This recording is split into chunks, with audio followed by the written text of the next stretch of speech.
ಓಂ ಶ್ರೀ ಗುರು ಬಸವಲಿಂಗಾಯ ನಮಃ. ಸರ್ವರಿಗೂ ಶರಣ ಶರಣಾರ್ಥಿ. ಇವತ್ತು ಒಂದು ಮುಖ್ಯವಾದಂತಹ ಸಂಗತಿಯನ್ನು ತಿಳ್ಕೊಳ್ಳೋಣ. ಉಪವಾಸದ ಬಗ್ಗೆ. ಉಪವಾಸ ಅಂದ್ಕೂಡ್ಲೆ ಸಾಮಾನ್ಯವಾಗಿ ಎಲ್ಲರೂ ಭಾವಿಸೋದೇನಂತಂದ್ರೆ ದಪ್ಪ ಇರೋರು ಮಾತ್ರ ಉಪವಾಸ ಮಾಡಬೇಕು, ಹೌದಾ ಇಲ್ವಾ? ಕೆಲವರಿಗೆ ಭಯ ಇದೆ, ನಾವಿರೋದೇ ತೆಳ್ಳಗಿದ್ದೀವಿ, ಮತ್ತೆ ಉಪವಾಸ ಮಾಡಿದ್ರೆ ಇನ್ನೂ ತೆಳಗಾಗಿ ಹೋಗ್ತೀವಿ, ಮತ್ತೆ ಅವ್ರ ಹತ್ರ ಹೋಗೋದೇ ಬೇಡ, ಏನಾರ ಇರ್ಲಿ ಅನುಭವಿಸ್ಕೊಂತ ಇರೋಣ ಅನ್ನುವಂತಹ ರೀತಿನಲ್ಲಿ ಬದುಕ್ತಿರೋರು ಬಹಳ ಜನ ಇರಬಹುದು. ಆದರೆ ಉಪವಾಸ ಮಾಡ್ತಕ್ಕಂಥದ್ದು ಆ ವ್ಯಕ್ತಿ ಎಷ್ಟು ತೆಳ್ಳಗಿದ್ದಾನೆ, ಎಷ್ಟು ದಪ್ಪಗಿದ್ದಾನೆ ಅನ್ನೋದ್ರ ಮೇಲೆ ಅಲ್ಲ. ಉಪವಾಸದ ಅವಧಿ ನಿರ್ಣಯ ಮಾಡುವಾಗ ಅದು ಲೆಕ್ಕಕ್ಕೆ ಬರ್ತದೆ. ಅಂದ್ರೆ ದಪ್ಪ ಇರೋರು ಎಷ್ಟು ಮಾಡಬೇಕು,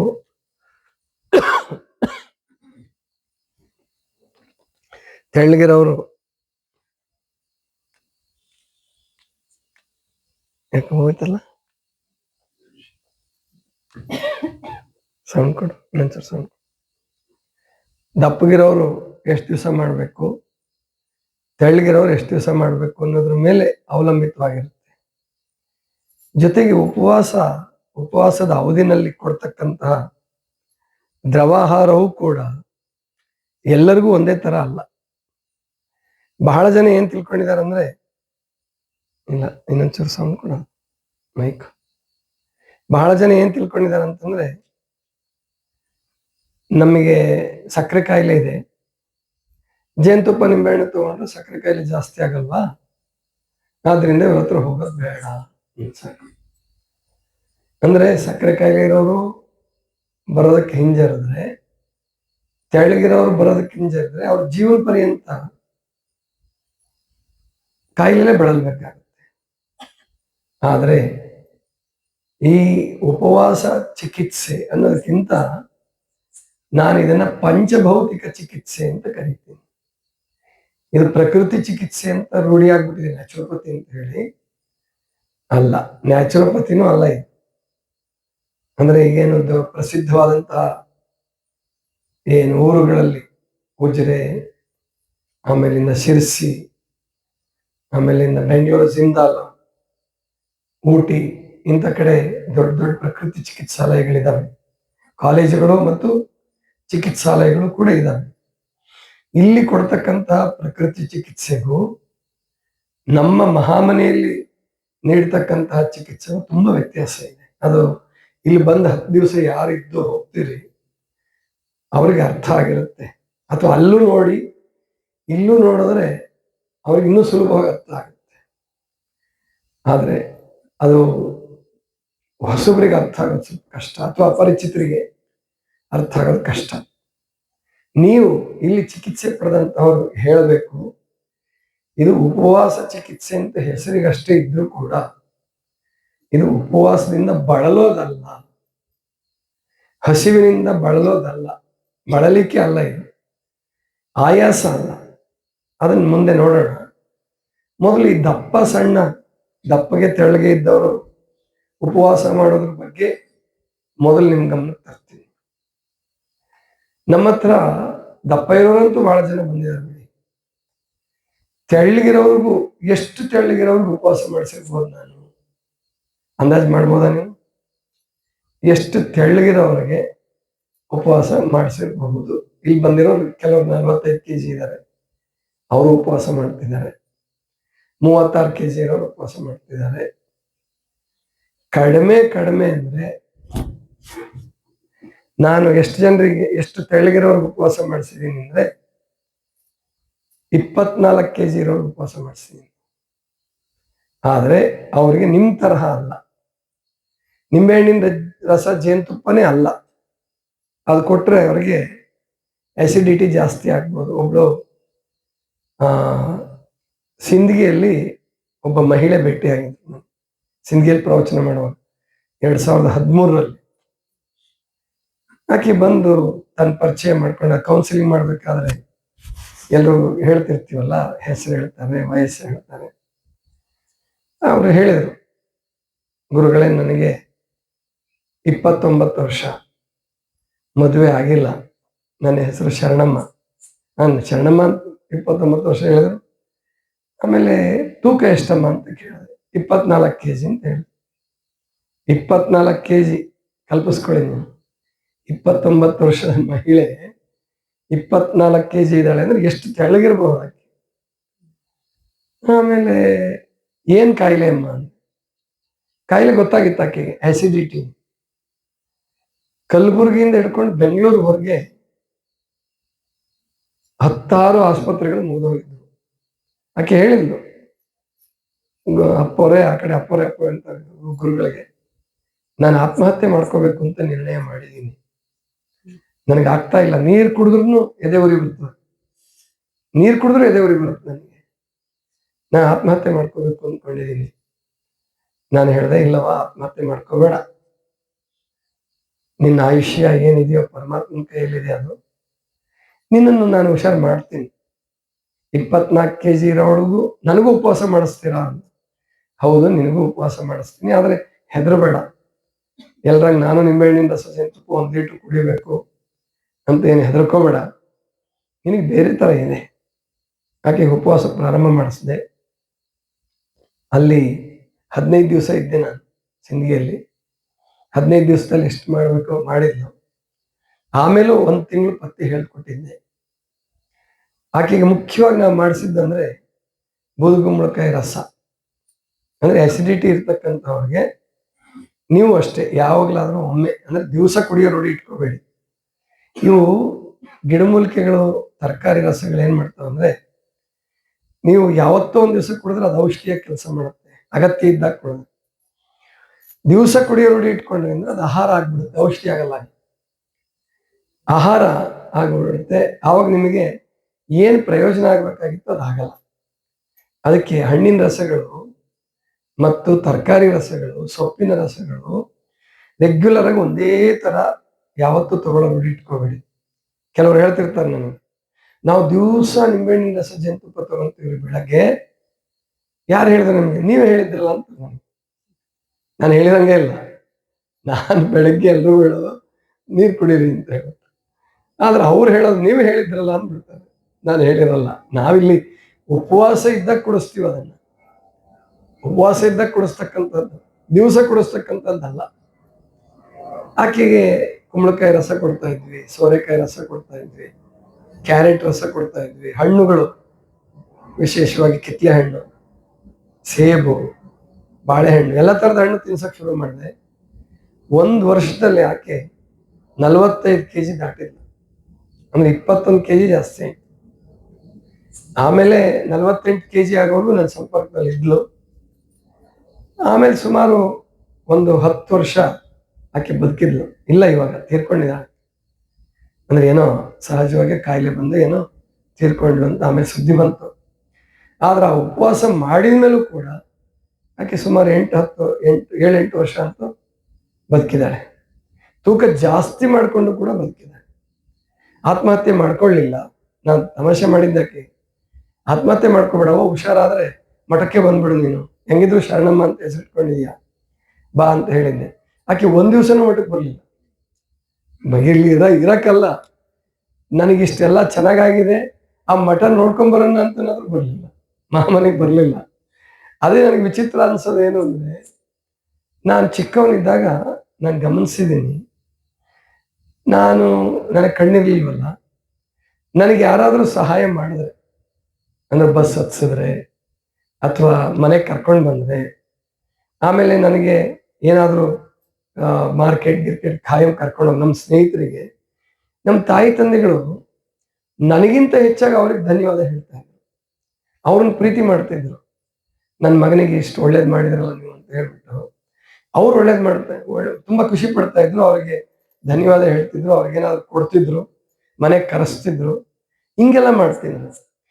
ಈಗ ನಾನು ನೋಡ್ತಾ ಇದ್ದೀನಿ, ದೊಡ್ಡ ದೊಡ್ಡ ಕಾಯಿಲೆ ಹುಷಾರು ಮಾಡ್ಕೊಂಡಂತವ್ರಿಗೆ ಮನೆ ದೇವ್ರುಗಳಿಗೆ ಹೋಗೋದು ತಪ್ಸಲ್ಲ ಅವರು. ಗೊತ್ತಾಯ್ತಲ್ವ? ನೀವು ಸಂಪ್ರಾಯಶ ಇಲ್ಲಾರು ಮನೆ ದೇವ್ರು ವರ್ಷಕ್ಕೊಂದ್ಸರಿ ನೀವು ಹೋಗ್ತಿರಲ್ವ? ಹೋಗ್ತಿರಲ್ಲ?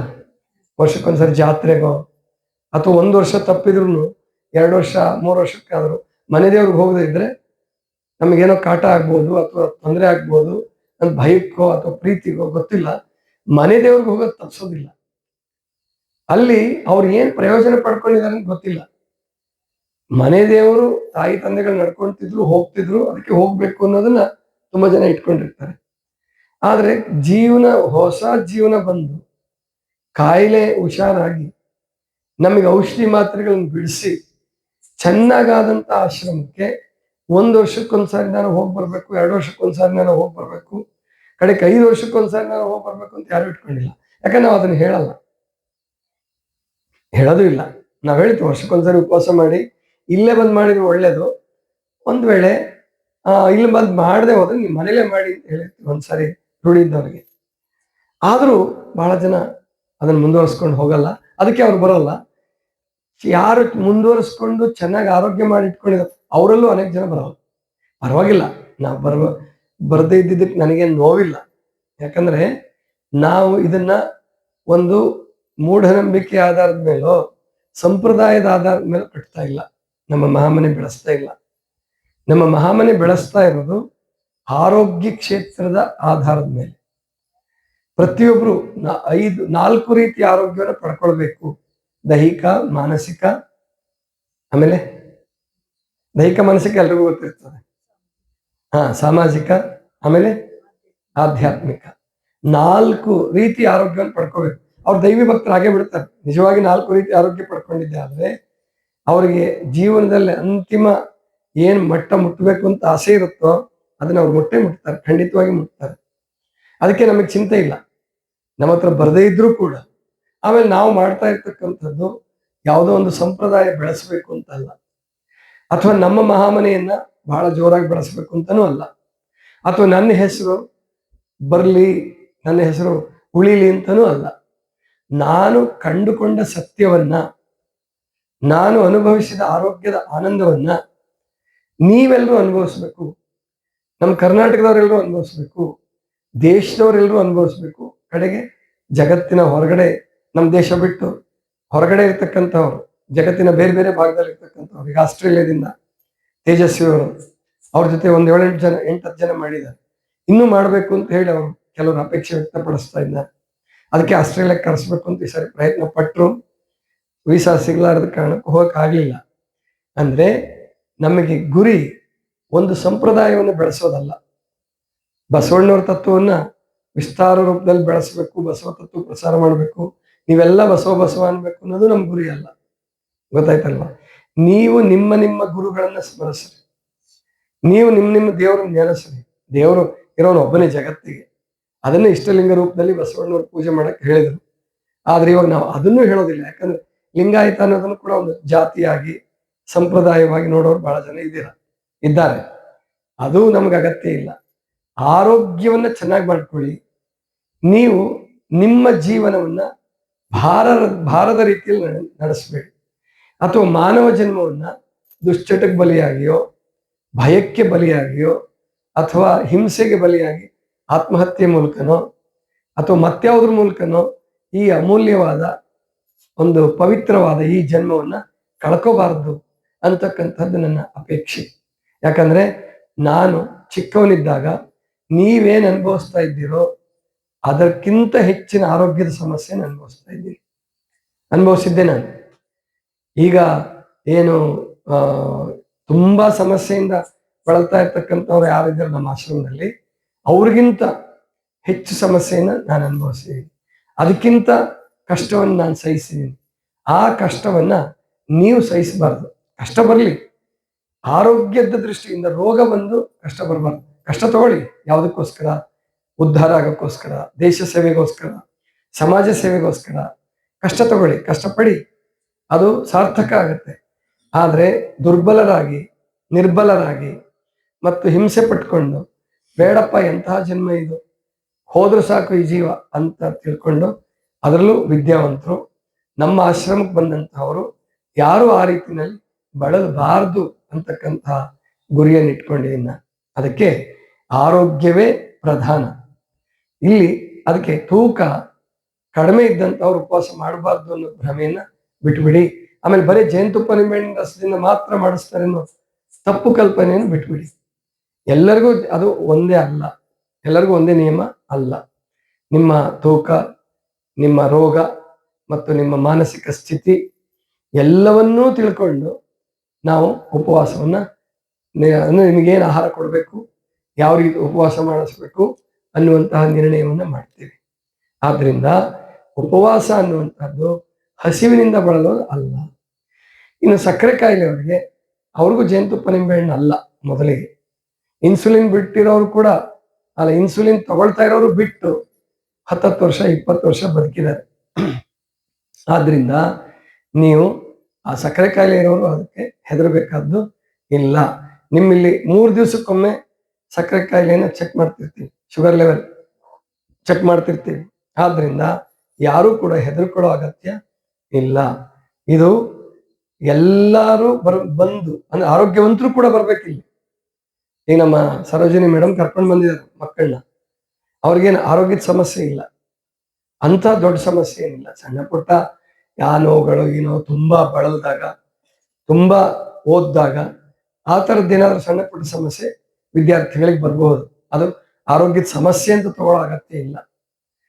ಅಂದ್ರೆ ಮಕ್ಕಳಿಗೆ ಈಗಿನಿಂದನೇ ಇದ್ರ ತರಬೇತಿ ಕೊಡಿಸ್ಬೇಕು ಅಂತಕ್ಕಂಥದ್ದು ಒಬ್ಬ ಶಿಕ್ಷಕಿಗೆ ಇರ್ತಕ್ಕಂಥದ್ದು ಬಹಳ ಒಳ್ಳೆ ಆದರ್ಶವಾದ ಪದ್ಧತಿ. ಅದು ನೀವು ಅಷ್ಟೇ, ನಿಮ್ಮ ಮಕ್ಕಳಿಗೆ ಆರೋಗ್ಯದಿಂದ ಇದ್ರೂ ಕೂಡ ಏನಾದ್ರೂ ಒಂದು ಸಣ್ಣ ಪುಟ್ಟ ಸಮಸ್ಯೆ ಇರ್ತದೆ, ಅದನ್ನ ಗುರುತಿಸ್ಕೊಂಡು ನಿಮ್ ಜೊತೆಗೆ ಮಕ್ಕಳನ್ನ ಕರ್ಕೊಂಡು ಬಂದು ಅವ್ರಿಗೂ ಕೂಡ ಉಪವಾಸ ಮಾಡಿಸ್ಬೇಕು. ಮತ್ತು ಇದು ಕೆಲವ್ರು ಇನ್ನೂ ಒಂದು ಆಲೋಚನೆ ಮಾಡ್ಬೋದು, ಅಲ್ರಿ ನೀವು ಮಕ್ಳಿಗೂ ಸೇಮ್ ರೇಟ್ ಇಟ್ಬಿಟ್ಟಿದ್ದೀರಿ, ದುಡ್ಡು ಬಹಳ ಖರ್ಚಾಗತ್ತಲ್ಲ. ಇಲ್ಲಿ ನಾವು ತೆಗೆದುಕೊಳ್ತಕ್ಕಂಥ ಶುಲ್ಕ ಏನಿದೆ ಅದು ಬೇರೆ ಕಡೆಗೆ ಹೋಲಿಸಿದ್ರೆ, ನೀವು ಹಾಸ್ಪಿಟ್ಲಿಗೆ ಖರ್ಚು ಮಾಡೋದಾದ್ರೆ ಅಥವಾ ಸ್ಕ್ಯಾನಿಂಗು ಅದು ಇದು ಅಂದ್ಕೊಂಡು ಖರ್ಚು ಮಾಡ್ತೀರಲ್ಲ, ಅದರ 100ನೇ 1 ಭಾಗನೂ ಅಲ್ಲ, ಅಥವಾ 10ನೇ 1 ಭಾಗನೂ ಅಲ್ಲ. ಅಷ್ಟು ಕಡಿಮೆ ಫೀಸಲ್ಲಿ 10 ದಿವಸ ಇಲ್ಲೇ ಇಟ್ಕೊಳ್ತೀವಿ ನಿಮ್ಮನ್ನ.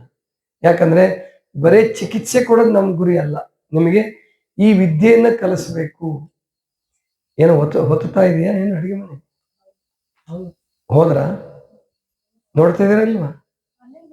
ಅಲ್ಲೇ ಇದಾರ. ಮತ್ತೆ ನೆಗಡಿ ಗಿಡಿ ಆಗಿದ್ದ ನಮಗೆ ಇಲ್ಲಿ ತನಕ ಬರ್ತಾ ಇದೆ. ಅದಕ್ಕೆ ನಾವಿಲ್ಲಿ ತಿಳ್ಕೋಬೇಕು, ಅಂದ್ರೆ ಯಾವುದೇ ಕಾರಣಕ್ಕೂ ಇದು ಹಣ ಜಾಸ್ತಿ ಅನ್ಕೊಂಡ್ರೆ ಅದು ನಿಮ್ಮ ತಪ್ಪು ಕಲ್ಪನೆ ಮತ್ತು ನಿಮಗೆ ನೀವೇ ಒಂದು ಒಳ್ಳೆ ಅವಕಾಶವನ್ನ ಕಳ್ಕೊಂತೀರ. ಆ ವಿಷಯದಲ್ಲಿ ನಾನು ತುಂಬಾ ಕಟ್ಟುನಿಟ್ಟಾಗಿ ವ್ಯವಹಾರ ಮಾಡಬೇಕಾಗಿದೆ. ಯಾಕಂದ್ರೆ ನಮ್ಮ ಆಶ್ರಮದ ಖರ್ಚು ನೀವು ಕೊಡ್ತಕ್ಕಂಥ ಶುಲ್ಕದಿಂದನೇ ನಡಿಬೇಕು. ಇದಕ್ಕೆ ಸರ್ಕಾರ ಸಬ್ಸಿಡಿ ಕೊಡ್ತದೆ ಅಥವಾ ಮತ್ತೇನೋ ಆಗುತ್ತೆ ಅಥವಾ ನಮಗೆ ಶಿಕ್ಷಣ ಸಂಸ್ಥೆ ಇದೆ ಅಲ್ಲಿಂದ ದುಡ್ಡು ಬರುತ್ತೆ, ಇಲ್ಲ. ನೀವು ಕೊಡ್ತಕ್ಕಂಥ ಹಣದಿಂದನೇ ಇಲ್ಲಿ ಬರ್ತಕ್ಕಂಥ ಎಲ್ಲ ಖರ್ಚುಗಳು, ಸಂಬಳ ಮತ್ತು ಬೇರೆ ಬೇರೆ ರಿಪೇರಿ ಕಾರ್ಯಗಳು, ಮೇಂಟೆನೆನ್ಸ್ ಪ್ರತಿಯೊಂದು ಕೂಡ ಇದರಿಂದನೇ ನಡೀಬೇಕು. ನೀವು ಕೊಡ್ತಕ್ಕಂಥ ಶುಲ್ಕದಿಂದನೇ, ಬೇರೆ ಯಾವ ಆದಾಯದ ಮೂಲವೂ ಇಲ್ಲ. ಮತ್ತೆ ಜಾತ್ರೆ ಪಟ್ಟಿ ಇಲ್ಲ ನಮ್ದು.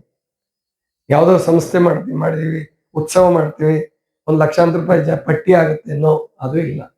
ನಾವೇ ಖರ್ಚು ಮಾಡಿ ಪ್ರತಿ ತಿಂಗಳು ಶಿವಾನುಭವ ಮಾಡ್ತೀವಿ, ಬಸವ ಜಯಂತಿ ಮಾಡ್ತೀವಿ. ಅದ್ರಲ್ಲಿ ದಾಸೋಹಿಗಳು ಇರ್ತಾರೆ, ಆ ದಾಸೋಹಿಗಳು ಕೂಡ ಅದು ಸ್ವಯಂ ಪ್ರೀತಿಯಿಂದ ಮಾಡ್ತಕ್ಕಂಥದ್ದು.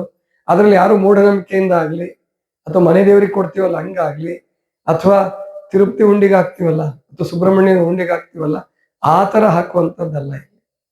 ಇಲ್ಲಿ ಬರ್ತಕ್ಕಂಥವ್ರು ಮೂಢನಂಬಿಕೆಯಿಂದಲೋ ಕಂದಾಚಾರಗಳಿಂದನೋ ಸಂಪ್ರದಾಯ ವಶರಾಗಿಯೋ ಅಥವಾ ಭಯದಿಂದಲೋ ಬರುವಂಥವ್ರಲ್ಲ. ಇಲ್ಲಿ ಬರ್ತಕ್ಕಂಥವ್ರು ಆರೋಗ್ಯದ ಲಾಭವನ್ನು ಪಡ್ಕೊಂಡು, ರೋಗವನ್ನು ನಿವಾರಿಸಿಕೊಂಡು, ತಮಗೆ ಸಂತೋಷ ಆದಾಗ ಇಲ್ಲಿ ಬರ್ತಾರೆ. ದಾಸೋಹ ಇಲ್ಲಿ ನಡೀತಕ್ಕಂಥ ಕಾರ್ಯವನ್ನು ನೋಡಿ ದಾಸೋಹ ಸೇವೆ ಮಾಡಿಸ್ತಾರೆ. ದಾಸೋಹಿಗಳಿದ್ದಾರೆ ನಮಗೆ, ಅವ್ರು ಇರೋದ್ರಿಂದನೂ ಅದು ಕೇವಲ ಶುಲ್ಕದಿಂದನೇ ನಡೆಯೋದಿಲ್ಲ, ದಾಸೋಹನೂ ಬರ್ತದೆ. ಅದಕ್ಕೆ ನೀವು ಕೊಟ್ಟಂತ ಶುಲ್ಕ ಅದು ದಾಸೋಹಕ್ಕಾಗಿಯೇ ಹೋದಂಗೆ ಅಂತ ಇಟ್ಕೊಂಬಿಡಿ. ಇನ್ನೊಂದು ಹಾಸ್ಪಿಟಲ್ ಕಟ್ಟಕ್ಕೆ ಹೋದಂಥದ್ದಲ್ಲ. ಮತ್ತು ಇಂಥ ಆರೋಗ್ಯ ಸಂಸ್ಥೆಗಳು ಜಾಸ್ತಿ ಆದಷ್ಟು ನಿಮಗೆ ಲಾಭ. ಆಸ್ಪತ್ರೆ ಒಂದು ಹೊಸದಾಗಿ ತೆಗೆದ್ರೆ ನಿಮ್ಗಿನ್ನೂ ಸೈಡ್ ಎಫೆಕ್ಟ್ ಆಗಿರೋ ಗುಳಿಗೆ ಕೊಟ್ಟು ಆಪರೇಷನ್ ಮಾಡಿ ಅಂತಹದ್ದಾಗಬಹುದೇ ಹೊರತು ಇಲ್ಲಿ ನಮ್ಮ ಚಿಕಿತ್ಸೆ ಅಂತ ಇದು ಬ್ರಾಂಚ್ ತೆಗಿಯೋಕ್ಕೂ ನಾನು ಇಷ್ಟಪಡ್ತಾ ಇಲ್ಲ. ಯಾಕಂದ್ರೆ ನನಗೆ ಗೊತ್ತು, ನನಗೆ ಬ್ರಾಂಚ್ ನಡೆಯಲ್ಲ. ನಾನು ಇಲ್ಲದೆ ಹೋದ್ರೆ ಬ್ರಾಂಚ್ ನಡೆಯೋದಿಲ್ಲ. ಬೇರೆ ಬ್ರಾಂಚ್ ತೆಗೆದು ಉಪಯೋಗ ಇಲ್ಲ. ಈಗಾಗಲೇ ಹಾಸನ ಜಿಲ್ಲೆಯಲ್ಲಿ ಒಂದು ಬ್ರಾಂಚ್ ತೆಗೆದು ಅದನ್ನ ಕ್ಲೋಸ್ ಮಾಡಿದ್ವಿ, ಶಾಖೆ ತೆಗೆದು ಅದನ್ನ ಕ್ಲೋಸ್ ಮಾಡಿದ್ವಿ. ಯಾಕಂದ್ರೆ ಇದು ಕಠಿಣವಾದಂತಹದ್ದು. ಈ ಮುತ್ತುರತ್ನದ ಅಂಗಡಿ ಸಿಕ್ಕಲ್ಲಿ ತೆಗಿಯಕ್ ಬರಲ್ಲ, ಗೊತ್ತಾಯ್ತಲ್ವಾ? ಕಿರಾಣಿ ಅಂಗಡಿ ಎಲ್ಲಿ ಬೇಕಾದ್ರೂ ತೆಗಿಬೋದು ನೀವು, ಬಾರ್ ಅಂಡ್ ರೆಸ್ಟೋರೆಂಟ್ ಎಲ್ಲಿ ಬೇಕಾದ್ರೂ ತೆಗಿಬೋದು. ಅದು ಮುತ್ತುರತ್ನದ ಅಂಗಡಿ ಒಂದು ಊರಿಗೆ ಒಂದ್ 2-3 ಇರ್ತದೆ. ದೊಡ್ಡ ನಗರ ಪ್ರದೇಶದಲ್ಲಿ 2-3 ಇರ್ತದೆ. ಒಂದು ಹಳ್ಳಿಗೆ ಅಥವಾ ಒಂದು ತಾಲೂಕಿಗೆ ಒಂದಿರ್ತದೆ. ಹಾಗೆ ನಮ್ಮ ಈ ಪ್ರಕೃತಿ ಪಂಚಭೌತಿಕ ಚಿಕಿತ್ಸೆ ಏನಿದೆಯಲ್ಲ, ಇದು ಮುತ್ತುರತ್ನಕ್ಕಿಂತ ಶ್ರೇಷ್ಠವಾದ ಅಂಗಡಿ ಇದು. ಯಾಕಂದ್ರೆ ಮುತ್ತುರತ್ನ ನೀವೇನಲ್ಲಿ ಸಾಹಸ ಮಾಡ್ಬೇಕಾಗಿಲ್ಲ. ದುಡ್ಡಿದ್ರೆ ನಿಮಗೆ ಬಂಗಾರ ಬೆಳ್ಳಿ ಸಿಕ್ಬಿಡ್ತದೆ ದುಡ್ಡಿದ್ರೆ. ಇಲ್ಲ, ಹಂಗಿಲ್ಲ. ನೀವು ಸಾಧನೆ ಮಾಡ್ಲೇಬೇಕು, ನೀವು ಉಪವಾಸ ಮಾಡ್ಲೇಬೇಕು, ನೀವು ಇಲ್ಲಿ ಇರ್ಬೇಕು. 10 ದಿವಸ ನೀವು ಇಲ್ಲಿ ಇರ್ತಿರಲ್ಲ, ಅದೇ ದೊಡ್ಡದು. ಮೊದಲು ರಜಾ ಹಾಕೊಂಡು ಅಥವಾ ಮನೆ ಕುಟುಂಬದ ನಿರ್ವಹಣೆ ಬೇರೆ ವ್ಯವಸ್ಥೆ ಮಾಡಿಯೋ, ಮಕ್ಕಳನ್ನ ನೋಡ್ಕೊಳಕ್ ಬೇರೆ ವ್ಯವಸ್ಥೆ ಮಾಡಿಯೋ, ಅಪ್ಪ ಅಮ್ಮನ ನೋಡ್ಕೊಳಕ್ ಬೇರೆ ವ್ಯವಸ್ಥೆ ಮಾಡಿಯೋ ನೀವು ಇಲ್ಲಿ ಇರ್ತಿರಲ್ಲ, ಅದೇ ಒಂದು ದೊಡ್ಡ ಸಾಹಸ. ಮೊದಲು 10 ದಿವಸ ಬರೋದೇ ಕಷ್ಟ ಬಹಳ ಜನರಿಗೆ. ಅದಕ್ಕೆ ತುಂಬಾ ಜನ ಚಿಕಿತ್ಸೆಗೆ ಬರಲ್ಲ ನಮ್ಮಲ್ಲಿ, ಅದು ಗೊತ್ತಿದೆ. ಪರವಾಗಿಲ್ಲ, ಯಾರಿಗೆ ಸೌಭಾಗ್ಯ ಇದೆಯೋ, ಯಾರಿಗೆ ಇದ್ರ ಬಗ್ಗೆ ಇದ್ರ ಮಹತ್ವ ಅರ್ಥ ಆಗಿದೆಯೋ ಅವರೇ ಬರಲಿ ಅಂಥವರೇ ತಗೊಳ್ಳಿ. ನಮ್ಮಲ್ಲಿ ತಿಂಗಳಿಗೆ 10 ಜನ ತಗೊಳ್ಳಿ, ನಾವು ಚಿಂತೆ ಮಾಡಲ್ಲ. ಯಾಕೆಂದ್ರೆ ಸರಿಯಾಗಿರೋರು ತಗೊಳ್ಳಿ, ಅದನ್ನ ಜೀವನದಲ್ಲಿ ಉಳಿಸ್ಕೊಂಡು ಹೋಗ್ಲಿ, ಬೆಳೆಸ್ಕೊಂಡು ಹೋಗ್ಲಿ ಅಂತಕ್ಕಂತಹದ್ದು ಉದ್ದೇಶ ಇದೆ. ಆದ್ರಿಂದ ಇದು ಉಪವಾಸ ಚಿಕಿತ್ಸೆ ಅಲ್ಲ, ಪಂಚಭೌತಿಕ ಚಿಕಿತ್ಸೆ. ಇಲ್ಲಿ ಆಹಾರ ಬಳಸ್ತೀವಿ, ನೀರು ಮತ್ತು ಅಗ್ನಿತತ್ವ, ವಾಯುತತ್ವ, ಆಕಾಶ ತತ್ವ, ಕಡೆಗೆ 6ನೇದು ಆತ್ಮತತ್ವ. ಅದೆಲ್ಲನ್ನೂ ಬಳಸ್ಕೊಂಡು ಆತ್ಮವಿಶ್ವಾಸ ಬೆಳೆಸ್ತೀವಿ, ಸೆಲ್ಫ್ ಕಾನ್ಫಿಡೆನ್ಸ್ ಬೆಳೆಸ್ತೇವೆ, ಅದನ್ನು ವೃದ್ಧಿ ಮಾಡ್ತೇವೆ. ಮತ್ತೆ ಸಾವು ಹುಟ್ಟಿನ ಬಗ್ಗೆ ಸರಿಯಾದ ತಿಳುವಳಿಕೆ ಕೊಡ್ತೇವೆ. ಅಲ್ಲಿ ಆ ಭಯ, ಸಾವಿನ ಭಯವನ್ನು ಬಿಡಿಸ್ತೇವೆ.